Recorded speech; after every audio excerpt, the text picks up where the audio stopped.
Visiem čau, mani sauc Denis, esmu zīmola radītājs, esmu satura veidotājs, esmu DJs, topošais dziedātājs, un šodien mans podcasts sauksies Kā nosina dirsu.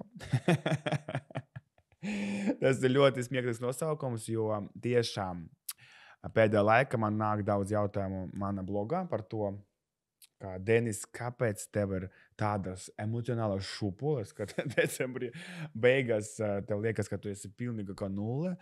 Un šodien vakar es ievācu savu jaunajā dzīvoklī, pagāja tikai 30 dienas, un es atkal esmu happy. Šodien es atbildēšu uz visiem šiem jautājumiem, pastāstīšu, kas notika, kā es nokļuvu savā lielākajā finanšu un emocionālā kulminācijā pagājušā gada, un kā es nonācu līdz tam, ka man viss sabruka. Nu ko, aiziet. Nu ko, pagājušā gada es pirmām kārtām palaidu savu kosmetikas zīmolu. Es pat iedomāties nevarēju, cik daudz naudas tas prasīs, cik daudz, man šitie mikrofoni jābūt pie sevi, ja? Cik daudz ieguldījuma tas prasīs. Un, protams, no sākuma man liekas, ka es to kosmetikas zīmolu palaidu vairāk priekš sava ego, jo visi daudz influenceri taisa savu kosmetikas zīmolu, bet tas būtu atbilde no psihologa puses, bet es īstenībā taisu nevis priekš sava ego, jo es reāli sapņoju par savu kosmetikas zīmolu, jo es 5 gadus strādāju ar 10 svešiem zīmoliem, kurus es pārstāvēju, ar zīmoliem, kuri ražo kosmetiku, un viņi pat necepas, kā viņu pārdot. Es biju tas cilvēks, kurš 5 gadus tos kosmetikas zīmolus tirgoju.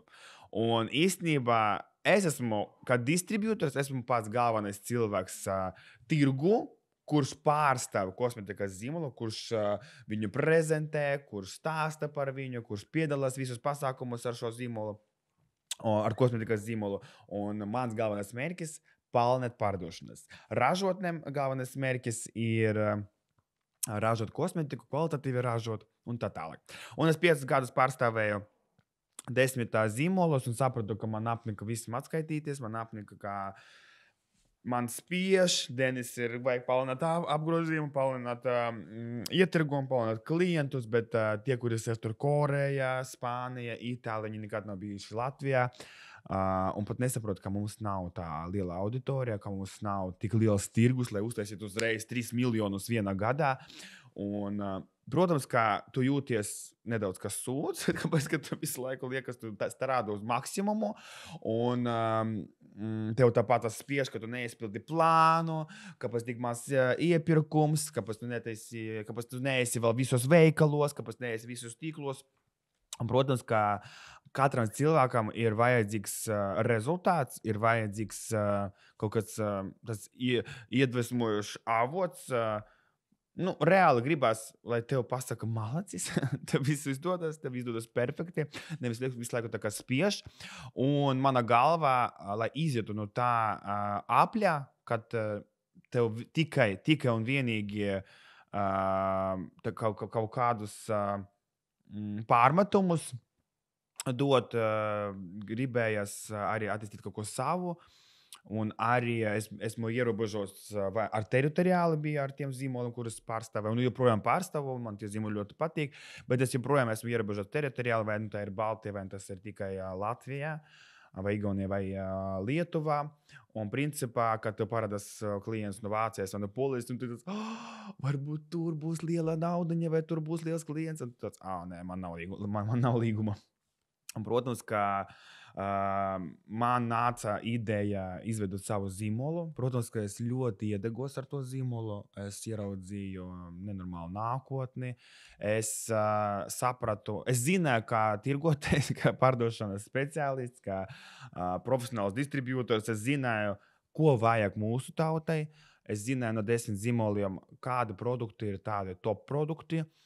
kuri mums nepieciešami ādai. Es sapratu no visiem zīmoliem, ka principā katra līnija tas ir vienkārši mārketings, lai palielinātu plauktos, aizņemtu Douglasos, Drogasos vai aptiekās. Un, protams, ka cilvēkam vienkārši gribas zināt, ka tas produkts konkrēti palīdz pret pumpām, pret akni vai konkrēti tur mums atjauno sejas tādas stoni vai izlīdzina grumbas, bet īstenībā pa lielam sastāvdaļas ir vienas tas pašas. Vienkārši mēs pieliekam vienu kaut kādu sastāvdaļu vai noņemam un parādās jauna līnija. Protams, tas viss ir forši, bet viena forša kvalitatīva līnija, tā kā pamatā viņa jau cīnās ar mūsu visām problēmām. Un es izveidoju tādu līniju unisex. Man nebija doma izveidot uzreiz miljonus līnijas vīriešiem, sievietēm, rozā, melnā, brūnā krāsā. Man bija mērķis izveidot kosmetikas līniju ģimenei, lai būtu vīriešiem un sievietēm, un man tas izdevās. Un es ļoti iedegos. Man liekas, ka man ir tik ģeniāla ideja. Man liekas, ka es vispār king of the king. Mēs uzreiz palaidām. Es aicināju pirmo produktu izveidot ar brīnišķīgu aktrisi Lelda Drēmeni. Mēs palaidām savu pirmo produktu, peelinga masku. Es ļoti esmu pateicīgs Lelde. Es ļoti mīlu Leldi. Un viņa man atbalstīja visas manas grūtībās. Viņa man deva manu iedvesmu, iedeva enerģiju. Mēs neko nenopelnījām pat pagājušajā gadā, bet mēs cīnījāmies līdz pēdējiem. Šīs gads būs mūsu gads. Ieguldīju nenormāli daudz mārketinga. Protams, ka bija tik kolosālas idejas par to zīmolu. Mēs tā degam ar to zīmolu. Un Uldis arī, kurš filmē tagad mani atbalstīja visā šajā ceļā. Esmu arī ļoti pateicīgs. Man liekas, ka no paša sākumā, no pirmām buņģiņām, no pirmiem produktiem, no pirmiem krēmiņiem, no pirmiem pīlingiem. Vispār komanda man ļoti atbalstīja. Un bija investoru nauda arī, kuri palīdzēja finansiāli. Un, principā, šeit notika tas lielākās varbūt kļūdas, bet es neteikšu par kļūdām. Jā, kļūdas, bet varbūt tas kļūdas bija vajadzīgs pieļaut, lai saprastu, kā rīkoties tālāk. Un, principā, mēs sākam guldīt nenormāli daudz mārketingā. Mēs uztaisījām nenormāli dārgu atlāšanu. 7,000 eiro, mārketings 5,000 mēnesī. Mēs ļoti daudz tērējam uz stilistiku, uz montāžām, uz bildēm. Es nezinu, vai tas tiešām nesa to rezultātu. Mēs bijām skaļi. Tas bija jauns zīmols, kurš paprasīja man nenormāli daudz naudas. Tikai viens zīmola atklāšana formulas buņģiņas man izmaksāja 60,000 eiro. Un tas ir milzīga nauda, kurā paprasīja man vienkārši visus manus spēkus un finansiālus, un ne tikai manus. Un, principā, es nezinu, ar ko es domāju. Man liekas, ka es par gadu jau attīstīšos tā, ka man zīmols jau būs septembrī. Investori arī ticēja tam, ka septembrī, oktobrī mums būs jau ļoti populārs zīmols, bet īstenībā, ar ko es domāju, laikam, kad savast un ka par bērnu rūpējies, man liekas, ka varbūt bija tā kā roza brilles. Un, principā, bet es nezinu, ar ko es domāju. Jā, pat salīdzinot, piemēram, ar Skin 1004, kuras pārstāv zīmolu Baltijā, un viņš palika populārs. Viņš jau bija visa pasaulē populārs. Un Latvijā viņš palika populārs tikai pēc 2 gadiem, kad es citīgi strādāju 2 gadus ar visiem influenceriem un mārketingiem, sākam sadarboties ar lielām aptiekām vai Douglasiem. Un tikai pēc 2 gadiem palika populārs. Es te sadomāju, ka pēc gada jau Made in Latvijā zīmols paliks populārs. Uz šī tik ieguldījuši miljonus mārketingam, man viss izdosies. Un pēdējais punktiņš, tas bija Ziemassvētku tirdziņi. Es vēl domāju, Ziemassvētku tirdziņi mūsu situāciju izglābs. Un sāksim pelnīt tur. Es jau sarakināju, tur, nezinu, 1000 pelnīšu, tūlīt tas būs nauda. Ar visiem parādiem tikšu galā. Un ziemassvētku tirdziņā mēs nebijām atkal pirmā pieredze, nebijām gatavi ne komandai, nebijām gatavojuši laicīgi ne piedāvājumam. Sākam kaut kā strādāt, savācām komandu, atveram 4 punktus vienlaicīgi, nopirkam standus dārgos, sākam filmēt nenormāli daudz kontenta un apdirsamies. Reāli nozīmē apdirsamies. Un jā, tas bija tik smieklīgi, tāpēc, ka es tādā izmisumā pie katra stenda Riga Plazas Pizza, kur mēs vēl bijām, Sky and More, kaut kā tāda Sky and More. Un Sāga braukājos katru dienu. Viena patirgoja, otra patirgoja. Savs ciklos izvilkie. Atlaidies. Paņemiet. Un, protams, ka izmisums bija milzīgs. Pārādīja tikai krājas, nespēja atdot. Un vienkārši man bija tāds sabrukums. Domāju, vso, Denis, viss, kur tālāk, viss. Beidz. Un es tāds, nē, davai, ka mēs posmināsim šo dirsu, vēl atgriezt no pasākumu. Un palaidīsim jaunu produktu, zelta retinola maskas, kur man bija formula jau no jūnija stāvē. Bet es mēģināju to masku palaist ļoti, ļoti tā ieplānot. Un es domāju, tagad ir laiks. Vso, tagad ir laiks, formula gatava, palaidam zelta maskas. Mums bija gatavs ierobežot daudz limitēts daudzums buņģiņām. Domāju, palaidīšu ne просто так, а vēl sarunāšu ar klubu. Tusiņu, uzpaliešu DJ setu un tad bliezīsim iekšā tā, lai visa Rīga skāta zin, ka zelta maskas ir pieejams. Es biju ieplānojis tādu vienu vakaru, tur ietirgošu 6,000, visas maskas, 100 maskas tur pārdošu. Jā, protams, kur mēs dzīvojam Latvijā. Nav tik liela auditorija. Un mēs īstenībā, mēs patirgojam. Īstenībā tā situācija man bišķiņ paglāba, jo es uztaisīju noliktavas izpārdošanu, milzīgas atlaides, kaut kādā veida bišķiņ situāciju izglābā, bet tas man nelīdzēja. Bet, es uzskatu, ka tas projekts man bija diezgan veiksmīgs, tāpēc, ka tas bija 2 dienas pirms jauna gada. Es pasākumu taisu par 1 nedēļu. Mēs savācām 60, no 200 ielūgumu atnāca tikai 60 cilvēki uz pasākumu. Maskas bija, es katram atsevišķi blogeram piebraucu, katram pastāstīju situāciju, kā es esmu izmisuma, kā man ir tādas problēmas un ļaļaļā. Kā es kļūdījos ar aprēķiniem, bet kādu par aprēķiniem? Vispār pēc intuīcijas taisu, nekādā aprēķinus nebija. Kā ieguldīju, nesanāca, un palīdziet, atnāciet, noreklamējiet, un man atbalstīja nenormāli daudz blogeru, influenceru, nenormāli daudz.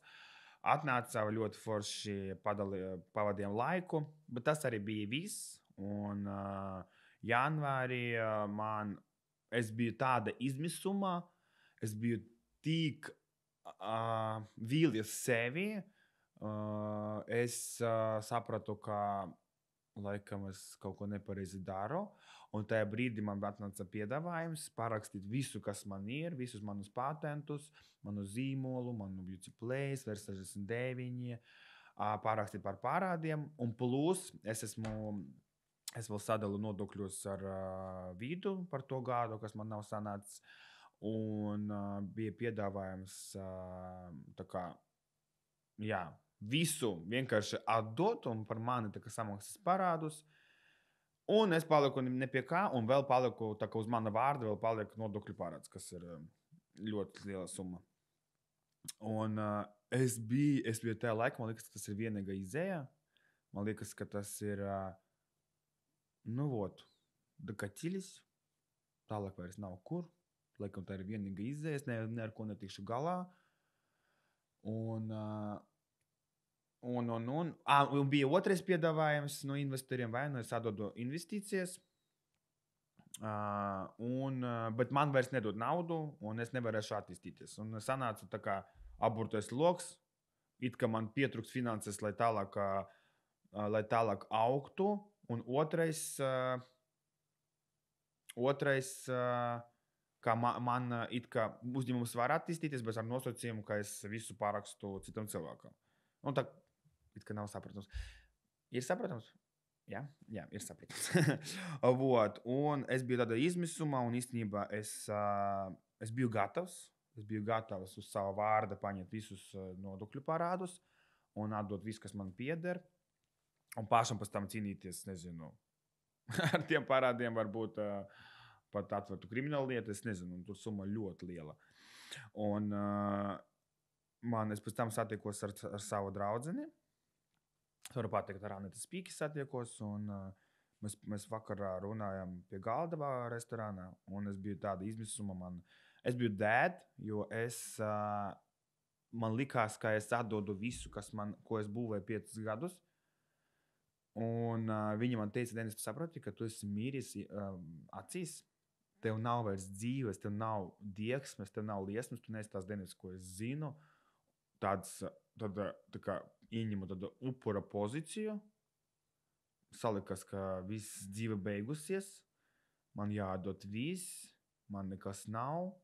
5 gadus strādāju tāpat vien. Bez rezultāta, jūtos kā lohs. Vēl būs mūžā atdošu kaut kādus nodokļu parādus. Es domāju, what the fuck?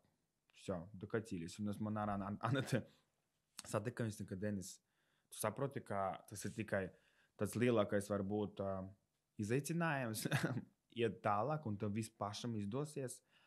Un atradīs cilvēkus, kurus tevi atbalstīs.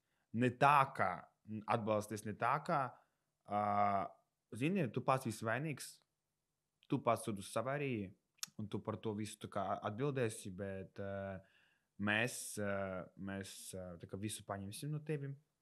Un sūdi būs tev, veiksme būs mums. Nē, tā tas nestrādā, vai mēs kopā veidojam biznesu, vai mēs kopā attīstāmies, un kopā risinām sūdus, un kopā svinam savas veiksmes, vai mēs šķiramies, un es biju ļoti, man investīcijas summas bija lielas, un man likās, ka es neko nevarēšu atdot pats, man nesanāks, un Aneta man ļoti, ļoti iedvesmoja.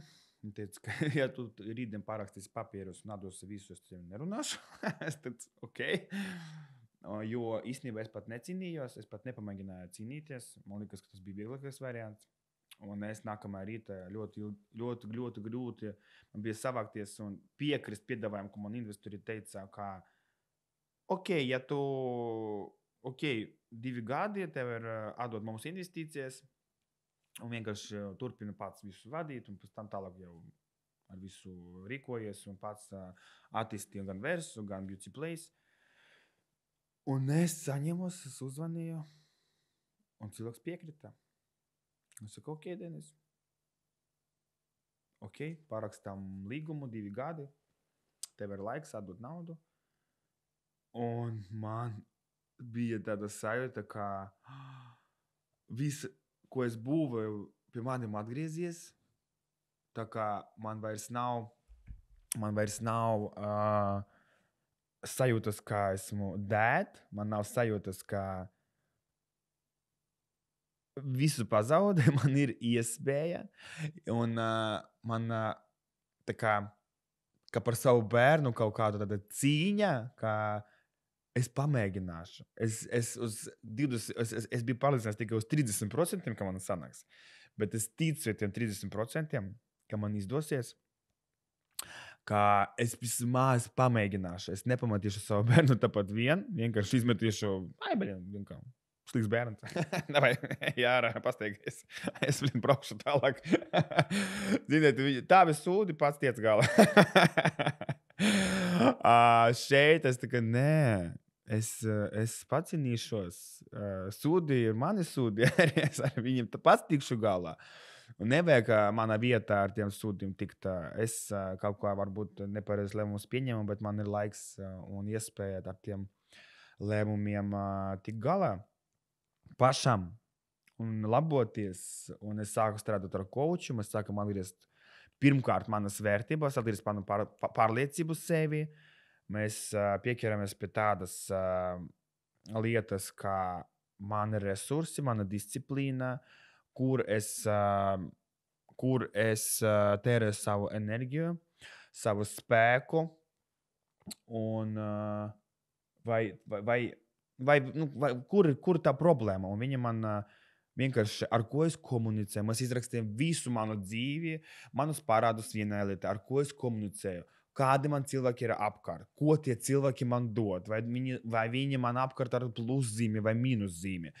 Un, lai man tie 30% ticības pārietu uz 100% ticības par to, ka man izdosies, man vajadzēja ļoti, ļoti pastrādāt ar saviem iekšējiem resursiem, ar savām iekšējām vērtībām un saprast vispār, cik man ir spēcīga vide un cik man ir spēcīgais iekšējais es, lai tiktu ar visu galā. Jo, ja mēs esam tukši, mēs nevaram dzēst ugunsgrēku ar tukšu spaini. Viņu vajag piepildīt.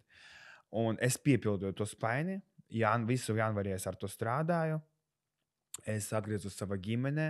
Pēc 3 gadiem nerunājot ar mammu, es uzzvanīju mammai. Mēs sākam komunicēt. Es atgriezos ģimenē. Man nebija dzīvokļa, kur dzīvot. Es nogriezu visus savus izdevumus. Mēnesi dzīvoju absolūti, nezinu. Priekš cita cilvēka varbūt tas liksies nekas traks, bet priekš mani tas bija viszemākais posms manā dzīvē. Bet īstenībā viņš bija ļoti skaists. Un man liekas, ka es savu draudzenei arī teicu, ka man tik šausmīgs periods. Viņš saka, nē, Denis, tev viss skaistākais periods. Pieņem viņu par skaistāko transformācijas periodu. Tev tūlīt tas viss uzplauks. Un uzplauks tā, ka nevis uz īsu laiku, kā hypes pagājušā gada. Viņš uzplauka ļoti ātri. Mēs bijām krūtākie, skaļākie, tādi blogeri, visa afigēna, vispār maskas seja, nezinu, tačkas, nauda, tusiņi, balītes un tā tālāk. Tas vienīgais, kas interesē, un joprojām vairākus tikai interesē, bet es vairs negribu tik ātro prieku. Es šoreiz pēc savas transformācijas mans mērķis uzplaukt uz visu mūžu, uz visu laiku. Nevis vienreiz kā sezonāla puķīte uzplaukā uz vienu gadiņu un viss. Nomira. Principā, jā, es pagājušajā savā tajā matricā es nomiru un es piedzimu pa jaunam ar citām vērtībām. Man neinteresē, man absolūti palika pat līdz vēmienam neinteresantas nakts balītes un rādīt savas sociālos tīklos krūzēm ar alkoholu, bļaut. Tāds, kas es biju, es reāli esmu absolūti cits cilvēks. Godīgi. Es vispār uzskatu, ka pozicionēt savā blogā to, kas tevi vēt uz leju, tas vispār mans tabū. Līdz rādīt, ka, sēžot no rīta, atnācu mājās, tik krūti, patusēm. Tas nekad nebūs ar pluszīmi. Vienalga, ka tu pavadīji savu laiku varbūt vajag to vienkārši izdzīvot. Es izdzīvoju, varbūt es pieaudzis. Kaut kādu var, bet ne katru piekdienu.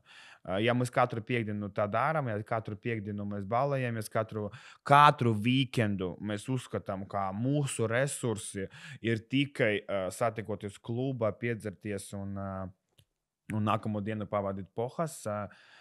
Es jūs apsveicu, jūs paši nekad neko nesasniegsiet. Varbūt jūs kaut ko sasniedzat, un tas ir jūsu grieztie. Vai jāmeklē kaut kāds bagāts draugs, draudzene, kurš jūs tā kā будет содержать, vai jāsamazina. It kā liekas, ka tu iet pret sistēmu, tu liekas, ka ar tiem draugi nerunās, bet ja tev draugi runā tikai tad, kad ir balīte, vai tie tiešām tie draugi, kuri tevi atbalstīs. Un ja tu saliktu, kā coach saka, visu savu apkārtēju vidi, es domāju, ka visi tie draugi būs ar mīnuszīmi, un varbūt tu esi vienīgais viņam pluszīme, un tā ir milzīga atšķirība. Ar ko mēs barojamies, kā mēs atdodam enerģiju, vai enerģija atgriežas. Un, principā, vēl viens uzdevums, kas man ļoti palīdz, pirms aizmiegot, vai esmu spējīgs iedomāties labāko rītdienu, kam bija šodien. Šī diena vakarā es aizmiegu, Es pirms miega, es vizualizēju, es ierakstu podcastu, es padalīšos ar foršiem saviem emocijām. Es šo podcastu iedvesmošu, nezinu, 1000 cilvēkus. Pēc tam man ir tikšanās ar producentu. Mēs veidojam pareizi manu blogu ar lietderīgu informāciju. Es pēc tam tiekos uz tiešraidi ar savu vienu partneri. Mēs taisām tiešraidi par kosmētiku, un es vizualizēju tā, ka man ir ideāla diena, pēc maksimuma labāka nekā vakardiena.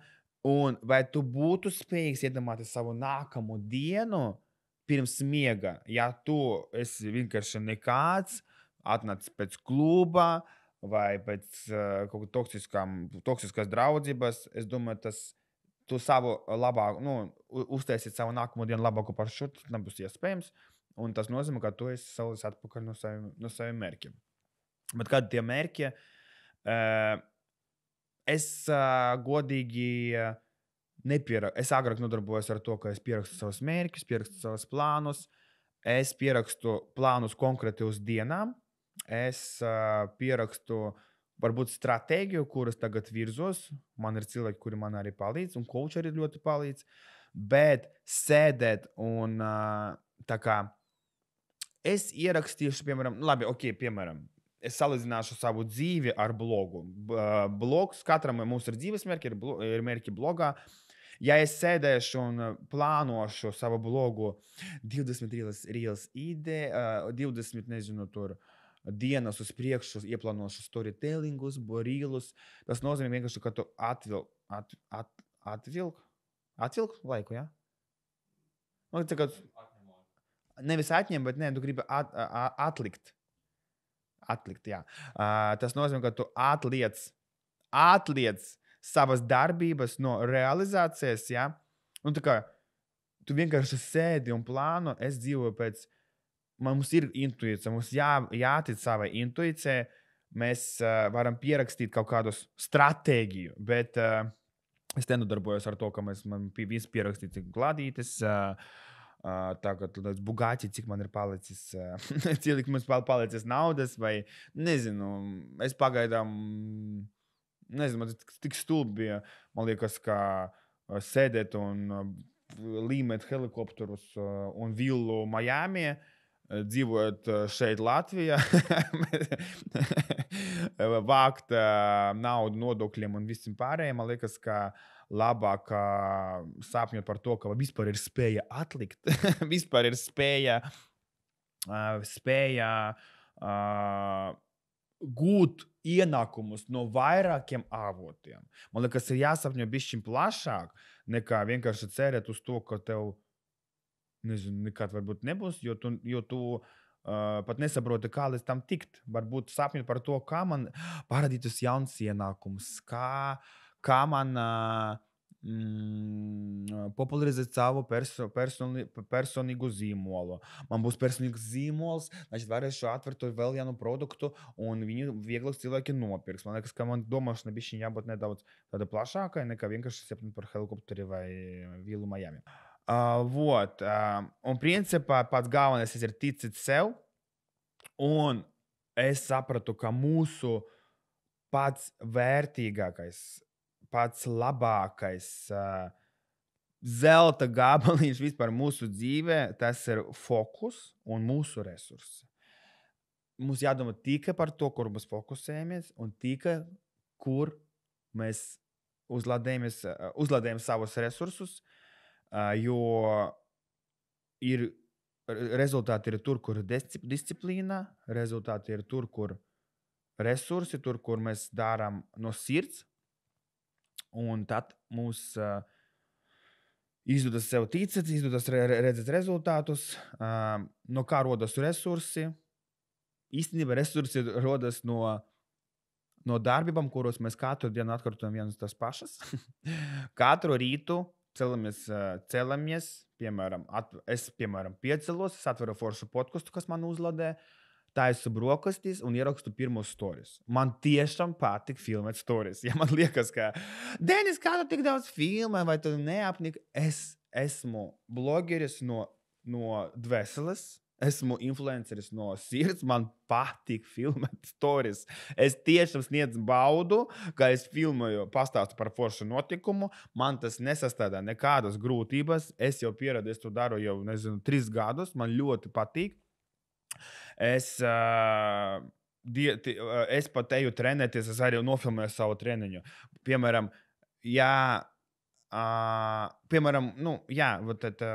atkārtojot vienas tās pašas darbības, mums parādās ierādums, tur, kur ierādums, tur ir disciplīna, kur disciplīna, tur ir rezultāti.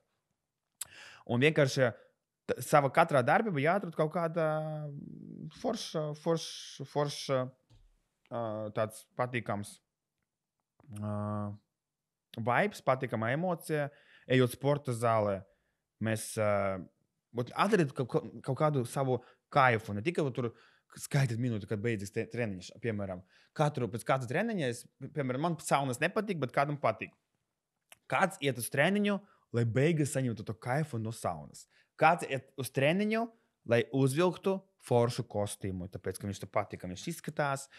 Kāds iet uz treniņu, viņam kaifu nofilmēt, kā viņš trenējas, un viņam tiešām, ziniet, kā citi meklē povodu ielikt kaut ko stories, viņš kaifa no tā, ka viņš nobilda sevi sporta zālē, un viņš ielikt to stories, atradiet no katras savas darbības kaut kādu kaifu. Un es pat tagad ierakstu podcastu, un es paprasīju nofilmēt mani no backstage, jo tas man sniegs kaifu, kad es padalīšu savas stories. Es zināšu, ka man krūti, es jūtīšos ļoti labi. Un tas būs nākamā motivācija ierasties vēlreiz podkastā. Un atcerieties to kaifu, ka es uztaisīšu backstage, man būs kaut kāda jauna tēma. Es padalīšos ar savu meitu, es kādu iedvesmošu. Varbūt man būs jauni sakotāji no tā, varbūt man būs lielāka auditorija. No katra jāķer savs kaifs. Tāpēc es domāju, ka ar šo mēs noslēgsim mūsu pirmo podcastu. Es ceru, ka jums patika. Un tiekamies. Еще раз. Un tiekamies. Un tiekamies.